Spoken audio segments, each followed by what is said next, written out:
Listening to this podcast right now! Do you want to hear a fucking podcast about anything and everything? Yeah. Like movies, music, television, and more? Oh my God. Well, you've come to the right place. Yes. Subscribe to Journey into Comics Network, and you get Podcastrophe, hosted by me, Yes. Dick. Why not throw a couple bucks to the Patreon? It's your choice. Yeah. This is a Podcastrophe. That sounds so awesome. The following is a Journey into Comics Network production.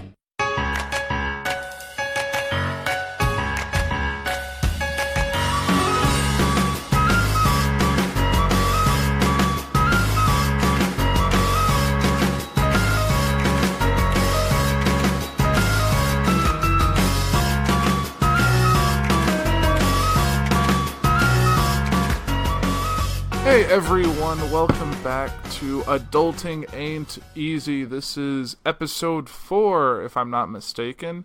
As always, my name is Andrew, and I'm joined by Liz. Hello. And we're here to talk this week about wedding planning, because this year we're not just doing all this house stuff, we're also getting prepped and ready to get married the end of the year. Yep. It's been, a year and a half coming? It's almost been a year since we've been engaged. Uh-huh. So, it's about a year and a half by the time we actually get married.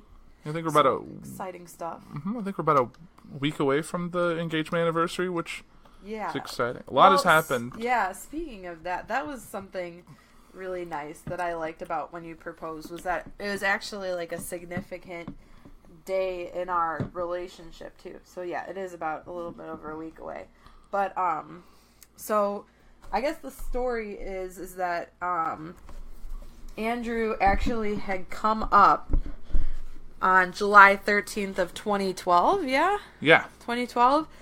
And that was kind of like our first date. And mind you, at the time, I was living up in the Chicagoland area, and Andrew was living down in the Champaign area. So he literally drove like 3 hours. On a Friday night. To take me to dinner, watch a movie, and that be it. So that was pretty impressive at the time. And I brought flowers. And he brought flowers, and he bought me, I was underage at the time, but he brought me it was when those frozen daiquiris were very popular, and he brought me one because he knew I liked those, which was kind of funny. But yeah, so he actually chose that date about, 5 years to the day almost? 5 years after that? It was the day. It was 5 years to the day that we went on our first date, and he proposed, so that was really special. And so, yeah, we're coming up on the year of that.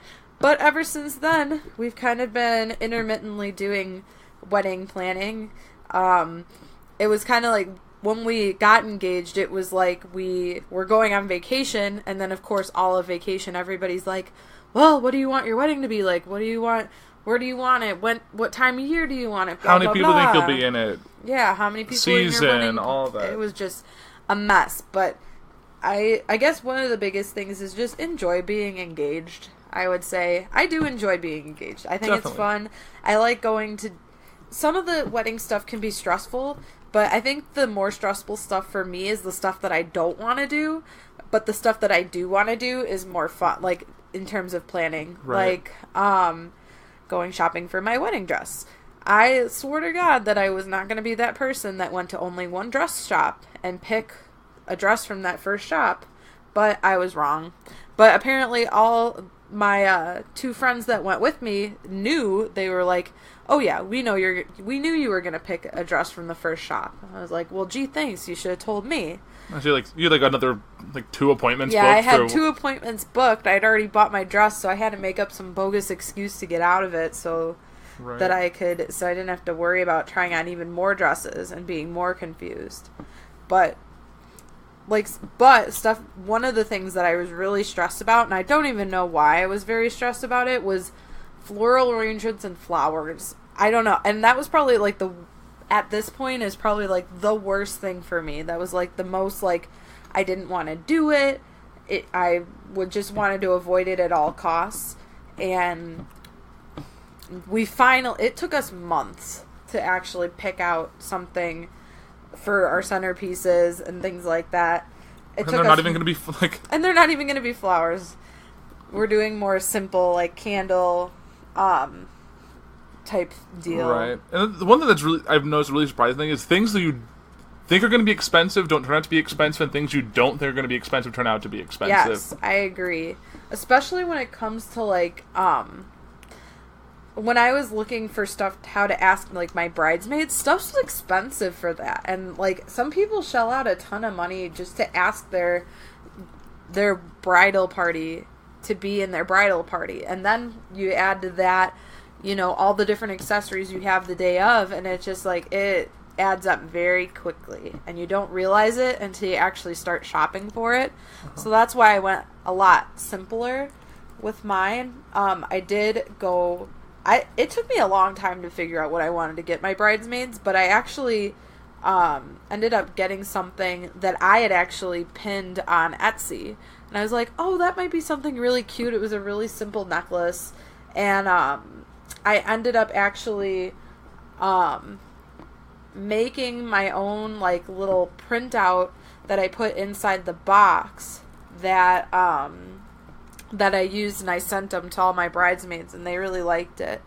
So I thought that was a nice, like, alternative to, like, some people have these, like, bridesmaid boxes where there's t-shirts and there's wine glasses and there's, you know, confetti and champagne, and it all is a lot of money. And it's like a big box, and I'm like, what in the world? It's going to get like a care package at that point. Exactly. So I like that. And, I mean, both of us really went simple when it came to asking our parties. I mean, I still haven't technically... I haven't done the... I also went the Etsy route, just because Etsy does have good stuff for a lot of different things you don't expect. You can just search whatever, and there's always some craft person who's made something. And I went the little, like, a little tag stuck on a liquor bottle, and then... But I still have, like, 3 still here because I can't mail liquor across state lines. It's kind of weird. I don't know. Can't do it through the post office. I do it through UPS, and it's really expensive, so I'm just waiting it out. Yeah. But it's kind of nice to kind of get some of, like, so remember all the venues we went and checked out, because we knew what church we were going to do it at right away. Because we were going to go to the one that I had grown up in, and it's actually, I believe it's the oldest church, it's the oldest building in Buffalo Grove, and I mean, granted, we're not the most religious people, but if I were going to get married in a Catholic church, I would want to be there, because they have a really nice, like, I'm pretty sure that the old side of the church that we're going to be getting married in is pretty much original, and they've, like, as over the years have, like, restored it to its original quality, and it's very unique and pretty, and I just love it. Especially because the church actually has a new side and an old side, and the new side looks kind of like your mega, you know, your typical mega church is very modern, but then the other side is very traditional. Very stone and wood and very ornate. Nice, they have, like, almost all the original, stained glass is still there. I think over the years some of them have broken just because they're old, but, yeah, I really like the church that we're at, but the venue, I feel like the venue was one of those things that was also really hard for us, because it's just, like, you get this huge shock about, like, how much things cost, because originally I was like, oh, maybe we go the hotel route, because maybe it's a little bit cheaper than doing, like, a banquet hall or something else. And then there's no transport to worry about, because everyone's already staying there. Right, but then we found out that's, like, probably one of the more expensive routes, especially around the area that we're at now, because it was, like, per person, I want to say there were, like, it was no less than $150 a plate, and that was, like, if you're getting your basic chicken. Like, that would be, like, if every single person, they had no choice, you're getting chicken no matter what. But then you have to add all the other stuff on there, too, and it was just way too much, so that's why we didn't even go. Once we got, like, the information packets from the hotel and we looked at the prices, it was like, just kidding. Hard you can't pass. do that. I can imagine those people who get married, like, downtown, like in Chicago. I'm like, those people got to be spending a small fortune. Yeah, I mean, I'm sure that there are certain ways that people can do it on a budget, but I have not found that yet. It's even though we're at, like, kind of, when we were looking at our venues, and the one we ended up choosing is kind of, like, in the mid-range of what we were looking at, it's still it's still expensive. Getting married is expensive. Yeah, I mean, And I didn't realize it until we actually looked at numbers, and it's appalling. Just everything's expensive. It's like, I was reading an article, and I believe that since, like, the 1970s or 1980s, like, prices for things that go into, like, a reception have gone up, like, 300%. Well, I'm just thinking, like, when my parents got married, the reception was literally like a reception. There was, like, coffee and refreshments and cake. And, like, that was it. It was, like, at the church in the basement. There was not big fanfare. Like, our generation has made it a big social event with dancing and food and all that. Like, meals weren't even served in weddings 30 years ago. Yeah. Because I think around when my parents got married, and they're almost they'll be at the 30 mark next year, theirs was like, I mean, it was a ton cheaper, but there were so many people. I feel like there's so many people in the past that just had those connections where you didn't have to pay as much for certain things. Like, my parents got married at this banquet hall that they actually both bartended at. So of course they got discounts because the owner knew that they were getting married, and so that he gave them discounts on certain things, like for food in the bar and stuff. But nowadays, it's like, we didn't know anybody. We didn't know really anybody that did, like, no close friends, no family friends that really did anything wedding. So we kind of had to start from just recommendations from people. And that's how we actually found the venue. It was because my best friend's, one of his high school friends, got married at a venue up in my neck of the woods and was like, oh, this is really cool, you guys should check it out. So we're like, okay, so I texted the guy and got the information, kind of up, and like, okay, we'll just see it. It's like, oh, in Independence Grove. It's the dog park we go to all the time. So we checked it out, and it's a beautiful venue. It's very different from the other places that we were looking at, because we were looking at, like, we looked at a couple country clubs, we looked at a golf club, we looked at, like, typical banquet halls, and it was just like in my mind, all I wanted windows, because I've went to a couple weddings where there was literally, it was just a box. It felt like you were boxed in because there was no natural light coming in, and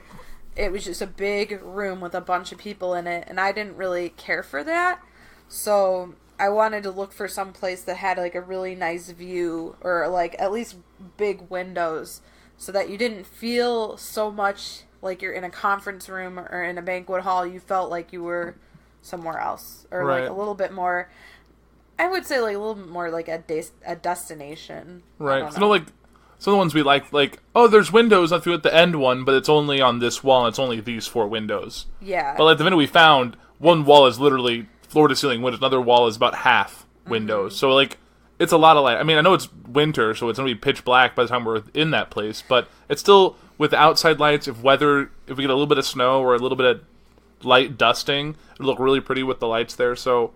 And it was just different. I mean, this place that we decided on has a fireplace. And, like, what screams winter wedding more than a lit fireplace? It almost has, like, a ski lodge type feel to it. And that was kind of what I wanted when I was thinking about, like, what do I want my wedding to feel like? I wanted it to feel, like, cozy and at home and comfortable, and that feeling for me came about when we went to Independence Grove. Right. The other places, it was like, it just felt like, okay, this is what everybody else does, and I didn't feel like my wedding was unique from anybody else that had their wedding there, and so that's why I liked Independence Grove too, because they said, I mean, no 2 weddings are the same. They were telling us about all the different things that they offer, because yes, it's a park district, or I don't know, like a forest preserve kind of area, but it also has a catering company out of it. So there are, like, hundreds, like, we got the menu choices, and there were hundreds of pages of just food. And, like, there's no way that people had the same, like, types of food, because it's just, like, it was just so much. Right. I remember you actually, I think, decided on the venue and, like, signed the contract while I was on a work trip. I remember, like, being on the shuttle going back from the airport, and you called me, like, I have news, and it's like, we have a venue, and I was like, oh my god. Like, And it's not like I did it as a surprise. No, like, I mean, knew we were both on the same page because like it was both our number one choice. We had because we narrowed it down to a top 3. Our top 3 were different, but we both had Independence Grove as our number 1. Yeah, and we were like if we wouldn't have gotten Independence Grove, I don't know what I would have done because I don't think I would have had the same feelings about another venue. I mean, I'm sure with a little bit of searching I could have, but I really like the person that we're working with, and I really like the venue and like just the freedom we have to decorate and whatnot, and the suggestions that we're getting, and right. I don't know how much I would get that at other places. We've been pretty lucky. Like a lot of the people we've chosen, like venue, photographer, DJ, have all been on recommendation. So it's not just them saying they're great. It's like we have people who had first-hand experience with either working with them, being at a wedding where they were involved, and like, yeah, they did a great job. Like, I remember we felt really good about our photographer when we sat down with them the first time. Yeah, and the thing was, like, so the photographer we ended up choosing was actually the first one that we went to see. And I was worried because we had seen, it had been like, before we finally decided on our photographer, it had been a couple weeks, and I was freaking out. I was so scared that, because people were saying like, oh, winter, people are more going towards like a fall winter wedding type thing. They're kind of going away from the summer and spring. And I was like, oh, great. So now people are going to be taking my wedding date and blah, blah, blah. And so, like, I was, like, freaking out about, I was hoping to get them because, again, if I didn't get them, I don't know, I would probably still be searching for someone to take our pictures. And, I mean, we took our engagement pictures, maybe a month ago? Yeah, we took it right before we closed on the house. And we got our pictures back not too long ago, and, I mean, I was really impressed with them. I mean, I get very nervous in front of cameras, and I just feel like I'm, like, modeling, and I look kind of fake and stuff, but right. Looking at the pictures, a lot of them looked like we were genuinely happy and liked each other, and we did this all the time, Right, like, she was definitely made us feel like we were posing. Like, she basically just put us, like, oh, walk this way, and just talk to each other, or look at each other, or whatever. Like, it wasn't like, alright, turn your head this way, turn your eye, like, look down to your left, turn your head 45 degrees. Like, it wasn't so, choreographed. It was just, walk this way, I'll get some pictures as you're walking back, or take Max on a normal walk, like how you guys normally would walk him, or... And that was something that we wanted, like, off the bat, especially because we, like, for our save the dates, we wanted Max to be in the pictures, because... Of course, I had been going on Pinterest, and I saw all these cute save the dates with with people with their dogs, and I wanted Max to do the same thing because he's usually a pretty photogenic dog. Which we got some really great shots of Max, whether with like the sign because we had him wear a little sign, or if we had him like if it was the 3 of us, or he even had 2 shots where it was just him. They all turned out really nice. And he's had a really good June and July in terms of being good for, like, out of his normal environment. Like, since he's been at the new house he's been working on, he's been really good with the neighbors' dogs and with small children. He's been good about not running off. He was great for the photographer and was able to, like, give her what she needed and not be scared or wanting to stick by us. He's definitely proven he's been great, and it's definitely been a huge benefit for us going through all this transition. Yeah. And then it was like, I'm trying to think, so, like, the photographer was a big one. I feel like we've met with so many DJs, too.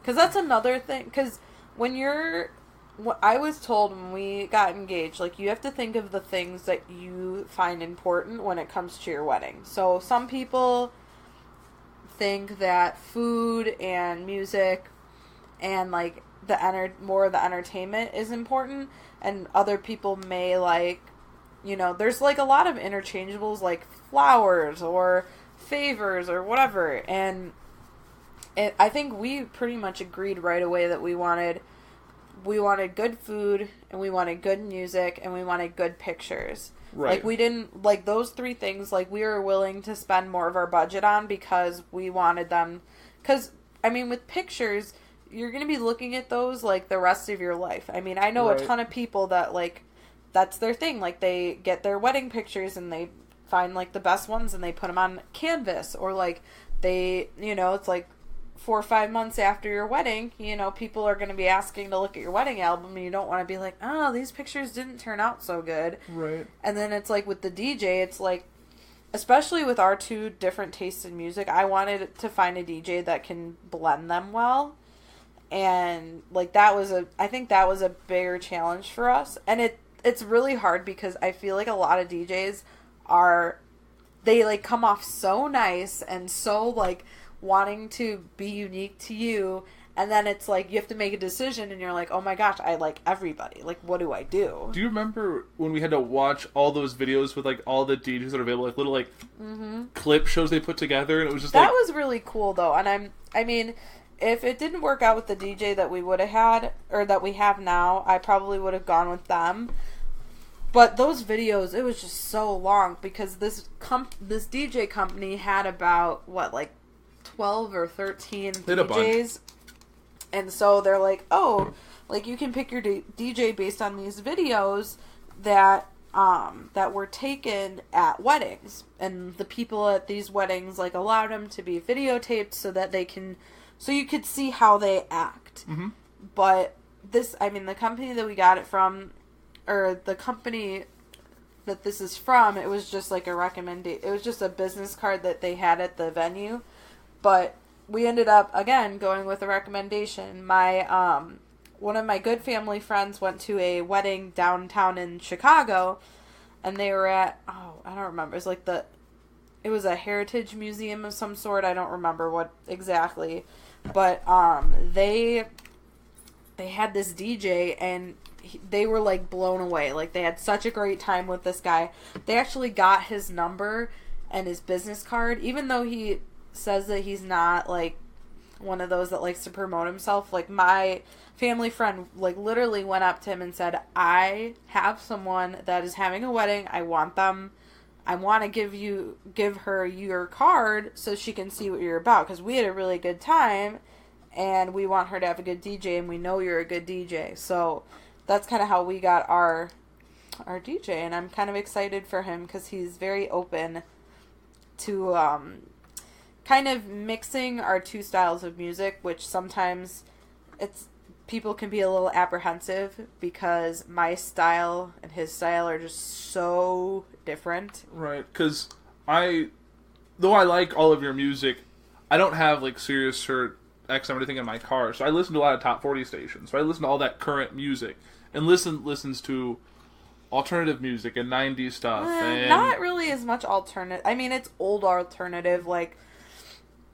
I don't know, more like the pop punk and all that kind of stuff, and I really like hard rock, so it's like trying to blend those two together, I feel like, could be really, really hard. And plus, our whole families have a bunch of different tastes. You want to make sure you appeal to people that are our age as well as the older people that are going to be at the wedding. Because like, I remember the DJ saying like his goal is to have everyone on the dance floor. Mm-hmm. Like you could easily get like the DJ iPod shuffle. It's basically like you have a playlist. He just plays it one song into the next. This guy's gonna get, here's 40 seconds of Yeah by Usher, followed by this Michael Jackson song, played into this so and he's that. Like, from what I understood, because like you can't really go and like basically spy on these DJs because, I mean, that's just not something you can't crash someone's wedding. You basically can't, you can't be a wedding crasher. And so, like, you basically have to go off of their word and off of recommendations.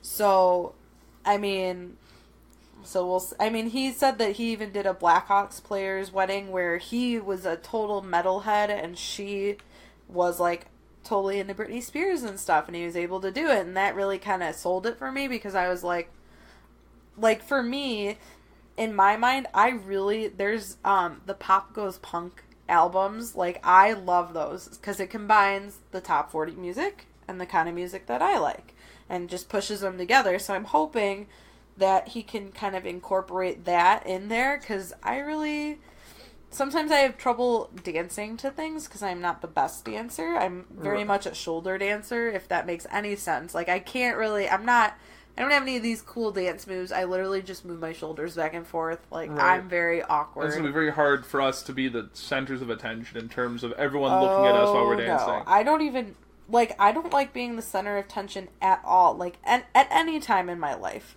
I hate being the center of attention. Like, I hated having graduation parties because it was all about me.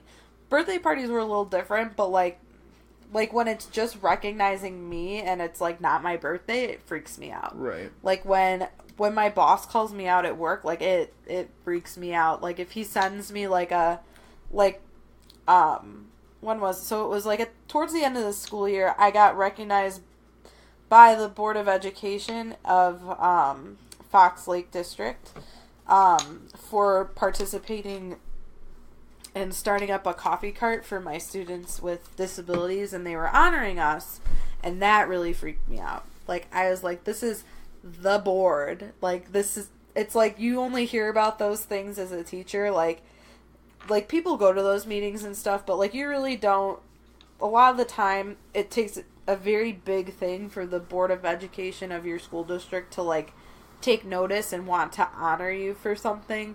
So it freaked me out a lot. And, like, my parents were there, Andrew was there, like, other people were there from the community. Your like, my kids' were there, my parents of the kids, and it was just, like, Yeah. I was, like, overwhelmed. Like, my heart was beating outside my chest. So, like, even though that is, like, that's a huge accomplishment, yes, but I'm also, like, that feeling, I have a feeling that feeling that I had that day is going to be about 20 times worse when it comes to my bridal shower, and then it'll be like 50 times worse when it comes to the actual wedding, because I really like blending in. I really like being like down the aisle by yourself. Oh, not by myself, with my dad. Well, yeah, but, like, walking with everyone standing and turning to you. Oh my god, I don't know what I'm gonna do. Like, that's scary. You're gonna have red cheeks from embarrassment. Oh my gosh. And that's the thing, like, I get super embarrassed and my cheeks get super red, and then I just don't know what to say. Like, I just kind of go blank. It's very odd. Like, I just clam up a lot. Mm-hmm.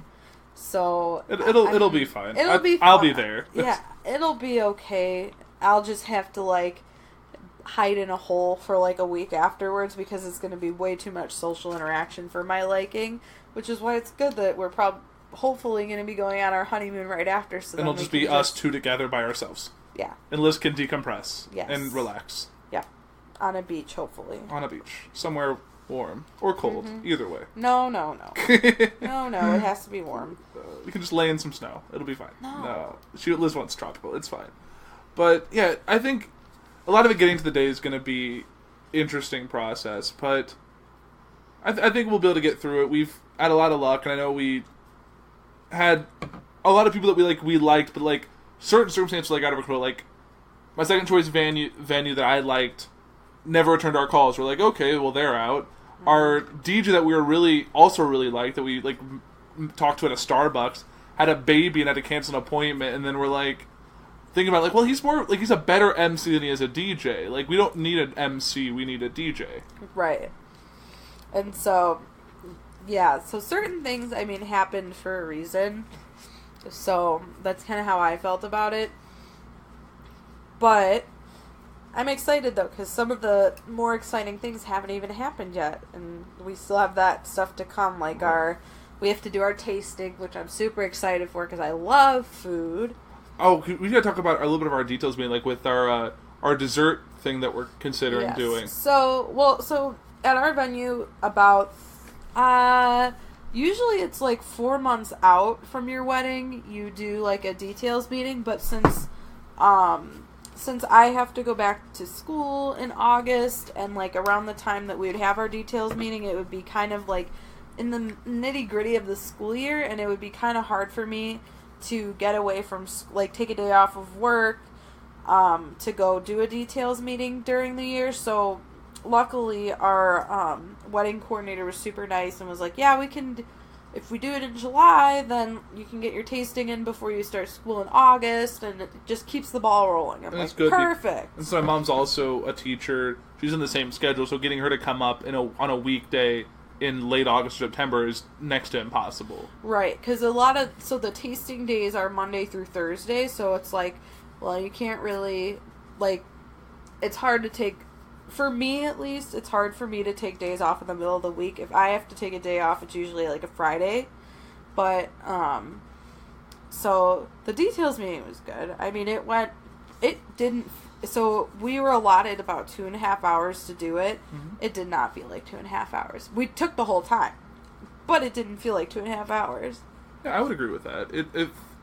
She was our wedding coordinator was very organized, and it was like, she literally had like a questionnaire and like asked us all these different questions, and like, it was, a lot of it was nice because, ahead of time she sent an email that was like, oh, can you send me your vendors, like your outside vendors, so I know who they are, and it said that she needed them 2 days before the details meeting. Well, I didn't see that, so I sent it like the day before, or like maybe the morning of that meeting. And she's like, oh, my bride, I just love that she's so organized. And I'm like, I was late. Do people just not send it at all? But I didn't say that. I was just thinking that because I'm like, I have it late, but apparently now I'm organized. What is this nonsense? Right. And like having like pre-deciding all of our like food options, like not what we want, like, oh, this would be good to try. I want to know if this is actually worth, because like there were so many appetizer options and food options. It was like, what do you even start? Like, where do you even know it's good? And I like how she was like very real. She's like, yes, this sounds good on paper, but you don't want this at your wedding. Like, I'm gonna say right now, these 3 you're gonna not pick. Yeah, they literally had it, like, we sent it to her ahead of time, and she's like, these are the ones that are not that great, but then she told us, it's like, these are the ones that are really good, and you should keep on there. And then our big discussion was, like, deciding, do you want cake? Because, like, there's definitely a lot of people who just love cake, and there's people who don't like cakes. But, like, when you have a wedding, typically cake is served because they'll cut the cake, and then the cake gets cut up into a bunch of little pieces and then distributed to the whole group. And cakes can get expensive. I mean, like, when we were talking to our wedding coordinator, she was saying that, like, a wedding cake's like $400 or $500, and I'm like, holy crap, I don't really know if I like cake that much to spend $400. I mean, some people may. I mean, everyone can it be ice cream cake for that? Like, oh my god, no, it would melt. But, like, I was just like, I don't know. I don't know if it's like, if that's cheap, if that's expensive, but it was like, I don't really eat cake outside of my own birthday, so it was like, and that's not even, I don't know. And that's even sometimes a maybe, because I've been starting to get cupcakes on my birthday instead of actual cake. Fancy cupcakes. Yes. That reminds me of like my brother's wedding when they didn't have a cake; they had a tiered cupcake tower. Yes, that was good.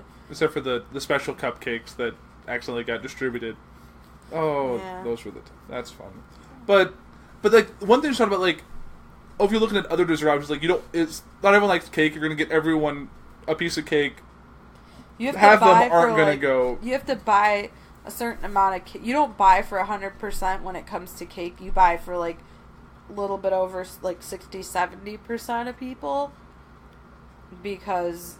So I'm just even imagining, so say, okay, $400 for 60% of your people, like, imagine, like, buying 100%, that's so much money, that's, like, probably another, like, $200-300 on top of that, that's crazy. For cake.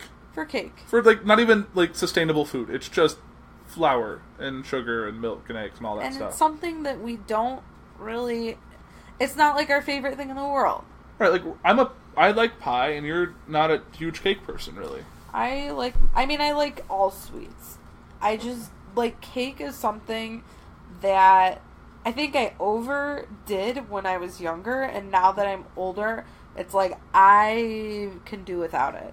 I can, I want to say for the last, 2 years, I didn't want the birthday cake that I would normally get, like, I've gotten since I was maybe, 8 years old. It's good cake. It's just a giant piece of cake. It's just, and it gets so old. So it's like, all right, I'm going to have some cupcakes. Because at least you can pick different varieties and you can try different things. And, for me, it was just better. Right.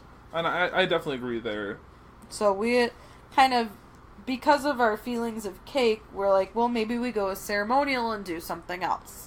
So, we still have the cake, but it's just not as much. Right, it's one little cake that we get to cut, and then That's just our cake. We cut our piece of it. We do the whole traditional wedding. You smush cake into the person's face and eat a little bit and do all that. But then, like, she was like, well, if you want, like, something sweet that's, like, different and unique, we have what we call a flambe donut station.